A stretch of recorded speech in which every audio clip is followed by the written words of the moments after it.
Hello, everyone, and welcome to Dream Vessels Maker of the Month. You guys, this is my favorite part of the month because we get to meet incredible candle entrepreneurs. And today we are talking with the amazing Laurice Taylor Seals of Spark of Life Candle Company. Hello, Laurice. Hello. How are you doing today? I am well. How are you? So good. First and foremost, thank you so much for taking the time out to share your story with us, to, talk about your business and how you got here and, how Dream Vessels is in some way in the midst of that. First, congratulations on being chosen as Maker of the Month. Yay, tell us a little bit about yourself and just a little bit about Spark a Vibe. Tell us kind of what got you here. Okay. So a little bit about me. I am a licensed professional counselor by day, I guess you could say. And so I'm really passionate about helping people and inspiring people, when people are falling on tough times, being able to provide support and resources and just being able to connect with individuals. I feel like it's truly warranted, and a lot of people kind of struggle in silence. So I always try to make it like it's okay. We all go through things, but you really just inspiring people to reach out and get the support because there's so many resources out there. Right now, I currently am a school counselor. So I work with kids, kindergarten through fifth grade. And that has been really amazing. This is my first year at the school that I'm at now. Prior to this, I was at another school district, and I was there for 10 years. So this year's been like a learning curve. It's changing districts and trying to, gauge and figure out how things work and the processes here. So, but that's a little bit about where I am. I have two children, two daughters. A 17-year-old and a 5-year-old. So a huge age gap, but it's all good. They keep me busy. And I've been married for about 8 years. So, and that's, it's a blessing. We have a great family connection. So it's a joy to be able to come home and just connect with my family. That's fantastic. Can I ask you a little bit about teaching? Were you teaching at the beginning of the pandemic? I was not teaching. I was still in the counseling role. Counseling role, okay. Mm-hmm. Were you counseling like via Zoom and kind of all of that? So yes, once school shut down and we went virtual, it really wasn't much to do. Like I would get on for meetings and things like that. But as far as like the day-to-day dynamics of teaching and the school system, it just looked totally different. So I would connect with the kid if I, had information that they were struggling or they needed to reach out, but I missed the face-to-face. It was like the virtual thing was really hard for me because I'm more of a people person, and, you get a better read when you can just sit across from a person. I feel like they can feel your empathy and compassion for them when you're in person versus being online. And especially with kids, a lot of kids didn't want to sit there, in front of the computer, especially for a meeting. They do for games and things like that, but for a meeting, they're like, they didn't want to do that. So. Right. Well, I know 2020 and the pandemic was just such a curveball for all of us, and it was a really tough time for a lot of people. And I'm interested because this is when you started your candle business, right? Was it right at 2020? Yes. The beginning of the pandemic. So Tell us kind of what got you here with Spark a Vibe. So initially during the pandemic, I was probably like many people really freaked out about, just the space we're in. It was like uncharted territory and everything was unfamiliar, things that we were used to and accustomed to, everything changed. And especially for someone like me who was always wanting to connect with my family and, spending time with my friends and not having that social aspect, it was really challenging. And so I burned a lot of candles. Like I would burn candles like every day. And I just wanted to create like an atmosphere in my home that was like inviting, and we're here all day. So, just being able to just light the candle and just kind of relax, and trying to like calm down some of the anxiety and the anxious feelings that I was experiencing. So I started off burning a lot of candles. Like I would probably spend $200 like buying candles. Wow. Yeah. And so the place that I was purchasing my candles from, they would often be out of the scents that I really love. They'd be sold out because I imagine a lot of people were home and right. were burning candles. The stand was up. Yeah. So I was like, I'm gonna see how you make these, and so I just Googled one day, and I sat down and I was like, and I'm just kind of looking through different videos, and I'm like, it doesn't look too difficult. So I was like, let me just order a few products and just see how it turns out. Mm-hmm. Well, I think I ordered, I think my first containers were Dream Vessels, the 10s. Wow. Rose gold 10s. We were there from the beginning. Yeah, from the very beginning. And I just sat down one day and I was like, okay, I'm gonna try this. And because I was bored, I was like looking for things to do. So I was like, let me just try this. And so my very first batch of candles was like perfect. Like the top smooth, they were amazing. And so I was like, wow, well, that was easy. And it was therapeutic. Like I enjoyed it. And it was just like, I play my music and get in my space. And I just was like, and then the scents in the house, I was just like, oh, this is nice. And so I just start passing them out to my friends and family. I just drop them off and put them on their porch. Or, since we were social distancing, like I would, ship them off and just, hey, try these candles, and I got so much positive feedback. And so I did that for a couple of months, and I just started, then they start saying, oh, you should sell these. These are so good. They smell so good. They fill up my whole room. And I was getting all this positive feedback. And so I was like, I never thought about a candle business. So then I started Googling that. And so I started YouTubing how to start up a candle business. And I would just watch different videos of people who started up a business and like the steps that they took. And so then I think I learned about the Facebook groups, the Stanley guy. He was like one of my inspirations because I watched a lot of his videos. And so I got in the Facebook groups, and then I was like, oh, this is it. It's like all this information. And, I was like, oh, this is so cool. Like, and I would ask questions and just connect with other candle makers. So I did that for a little bit. And then once I kind of decided, okay, I'm going to go ahead and try to work on developing a business, I started trying to come up with a name. Mm-hmm.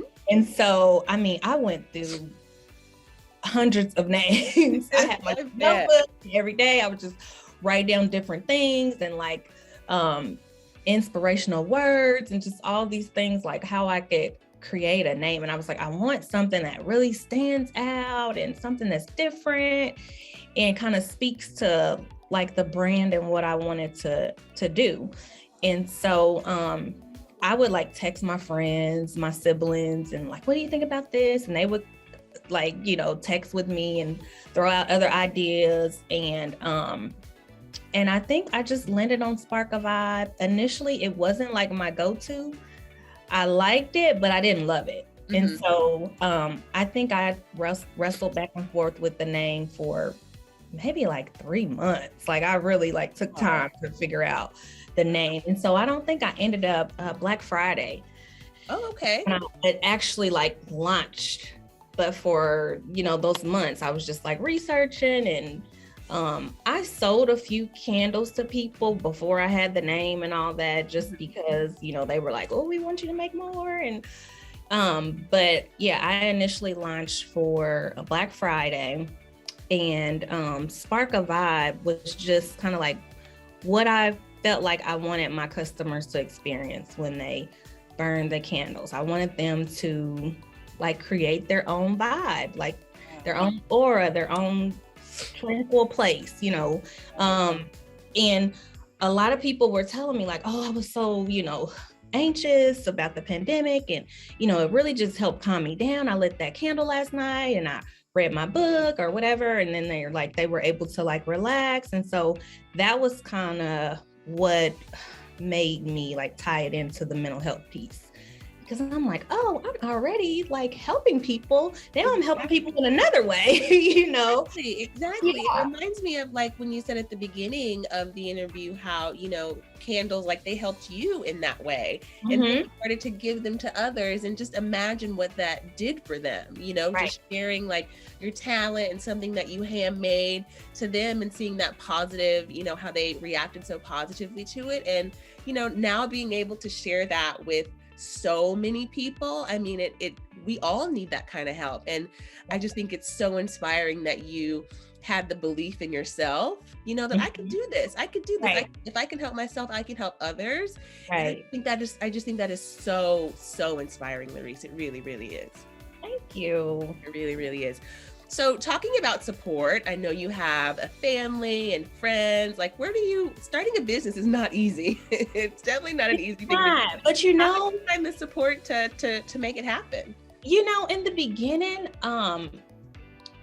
I think my support was like, we call them our candle cousins, was like my Facebook group. And cousins. We say, where's my candle cousins? And we ask questions on the Facebook groups and stuff like that. So that's where I got a lot of support from initially.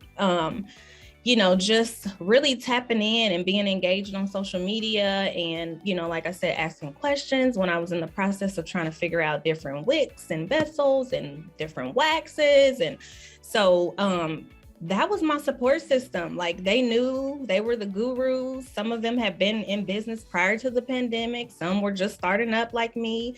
Some would have not so much success stories. Sometimes I would see people post pictures of candles that were not smooth tops, and they're frustrated or they're wanting to give up. And so we just encourage each other, like, keep trying, and giving suggestions on how it could be better the next time. And so that was really like my support. Like, I think I was on Facebook like the majority of the day in these groups, screenshotting stuff, and just like, that was my day. I mean, yeah.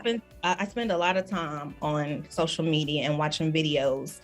And so that was like my initial support. But as things started to grow and like take off, it's really been my mom. Like she has been. How does your mom help? Yeah. She's been such a huge support. Like, she doesn't make the candles, but when I go to like the vending events, like, she is always my person. I mean, she fusses at me sometimes because she's like, okay, girl, you got something on Saturday and Sunday. And she always fusses like, I'm not doing nothing on Sunday. Stop putting me on something, on Sunday. But she comes, she helps me carry things, set up, connect with other, businesses in town. And so, like, it's usually me and her just out there doing our thing. And she always tells me, oh, well, I don't make these. Like, that's my daughter. Like, I'm just here for support. And I always tease her and say, oh yeah, I get free labor, my mom. So amazing. But yeah, so your friends and family were pretty supportive from the beginning. Yeah, my brother, like, he burned a lot of candles. He would post on his social media. He would talk to his friends about it. So yeah, it was mainly like my family, my family and my friends who I would lean on before my candle cousins. Candle cousins were first. That's what's so great, I think, about the candle business as a whole. Like, the community is so open.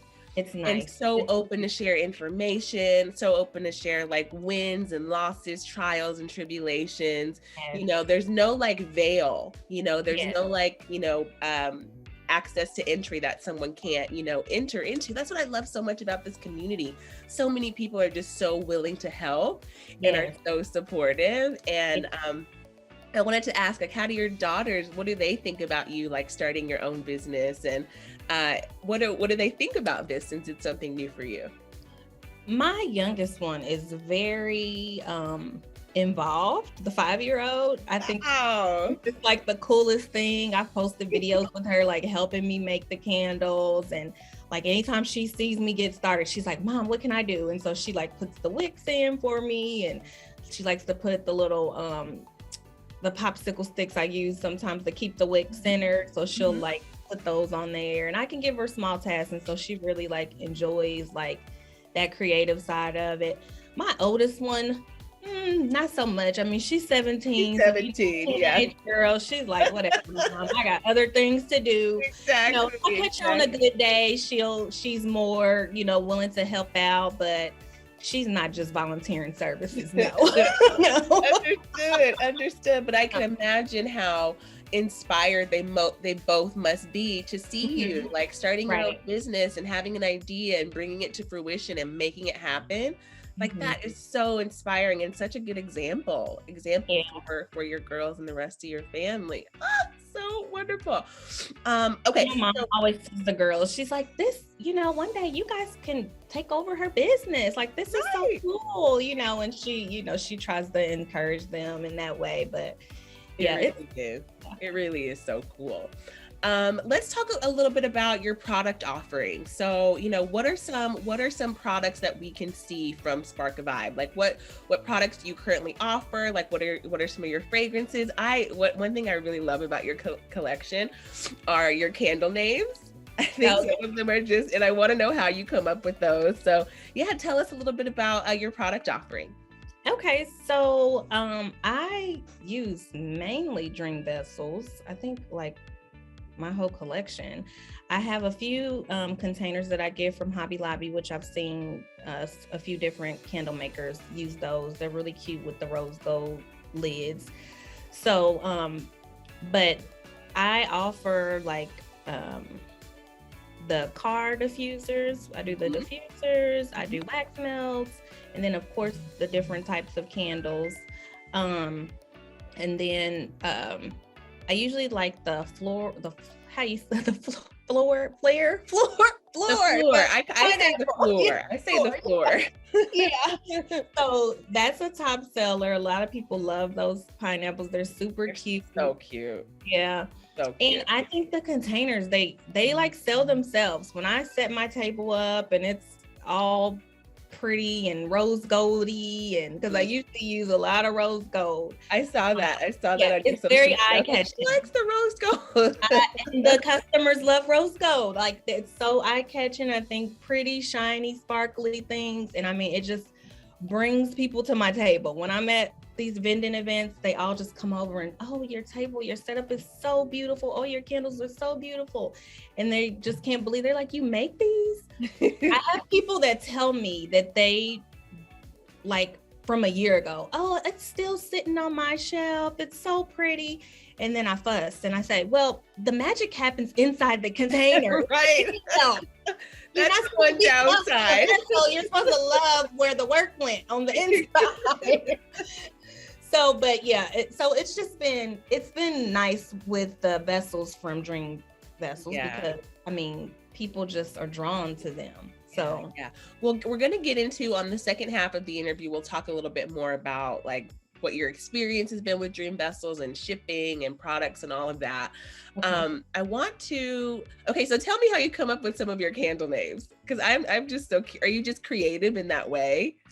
No, I'm not. And I spend a lot of time doing that. And so, you know, sometimes I'm like, I want to be more creative with my names.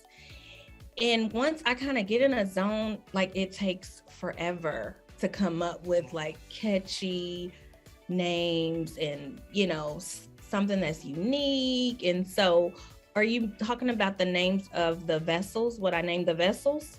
Or what you name the scents. The actual scents. Yeah, okay. The actual scents. Okay, yeah, the actual scents. So it just depends. Usually for like holidays, like Mother's Day, Christmas, like I'll come up with different names for that. But just as in general, my regular collection, I usually just name it what it is, because I have found that I spend so much time trying to come up with a different name, and I'm like, I gotta get this stuff done. Like, okay, yeah, right, sure. Pineapple sage. I'm gonna just pineapple sage, you know. But like during Christmas time, I really kind of thought it through, and I leaned on my girls. Like my 5-year-old named one of the scents Snowflake, and the Mary Marmalade. I think we just kind of came up with stuff that was kind of centered around Christmas. Right. For Mother's Day, I had one of the candles, I named it. It was just like Mom was right about everything. I think that right now in the place that I am, I'm like, oh yeah, she was right. Like I gave her such a hard time and she was right about that. About she was everything. Right yeah. Always is. She Yeah. always is. So yeah, I came up with cute little catchy names for Mother's Day. And the reason I ask is because do you sell most of your candles via the vending events or online? I get more traffic during the vending events. During the vending I really events, need to do better with my website and like keeping up with it. I wish I could like hire somebody to do it for me. Yeah, of course. Because it's time consuming, it's really time consuming, and trying to keep the content fresh and new and giving people new things to look at. It's just like, it takes so much time. So it does. It takes a lot of time. And that's kind of why I asked about the set names, because when you don't have the candle right in front of you, it's hard. It's hard to pick a candle that you connect to or that you think you'll enjoy the smell when you can't smell it. But that kind of brings me to, the vending events and how, that's a really positive and great way to sell your products, because your customers can actually see them and touch them and smell them. Yes. It means everything in the candle business. I mean, being able to smell those fragrances just means so much. So I know you've had some positives and some negatives with the vending events, and we're going to talk about that in our second half. Okay. So the first half, we are all done. That wasn't bad. That was it. That was it. So easy, so simple. You were so incredible. So thank you for letting us know about your brand and what inspired you to bring Spark a Vibe into the world. And on part 2 of our interview series, we're going to talk about the specifics. We're going to get into Dream Vessels. We're going to get into customer satisfaction and what the vending events are like for you and how you want to see your business grow. Awesome. Sounds good. Okay, we'll see you on the next side. All right. Thank you. Thank you so much. Okay, bye-bye. Bye.